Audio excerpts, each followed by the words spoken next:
ஒரு ஊரில் கடுமையான வறட்சி நிலவியது. மழையே இல்லாததால் ஊர் மக்கள் அனைவரும் சேர்ந்து ஒரு மைதானத்தில் கூடி மழைக்காக கடவுளை வழிபட்டு ஒரு யோகம் செய்ய முடிவு செய்தனர். குறிப்பிட்ட நாளில் அனைவரும் மைதானத்தில் கூடினர். அப்போது ஒரு சிறுவன் மட்டும் கையில் குடையுடன் வந்திருந்தான்.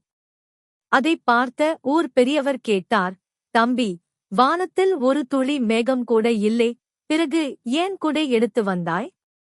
அந்தச் சிறுவன் புன்னகையுடன் சொன்னான், "நாம் எல்லோரும் கடவுளிடம் மழை வேண்டி பிரார்த்தனை செய்யத்தானே வந்திருக்கிறோம். அவர் நிச்சயம் மழை தருவார் என்ற நம்பிக்கையில்தான் நான் குடையை கொண்டு வந்தேன்." அவன் சொன்னது போலவே யோகம் முடிந்த சில நிமிடங்களில் வானம் இருண்டு பலத்த மழை பெய்யத் தொடங்கியது. அன்று குடை கொண்டு வந்த அந்தச் சிறுவன் மட்டுமே நனையாமல் வீடு திரும்பினான். மற்றவர்கள் மழையில் நனைந்தபடியே வேகமாக ஓடி வந்தனர். நாம் கடவுளிடம் வேண்டுவதை விட அவர் நிச்சயம் அருள் செய்வார் என்று வைக்கும் முழுமையான நம்பிக்கையே உண்மையான பக்தியாகும்.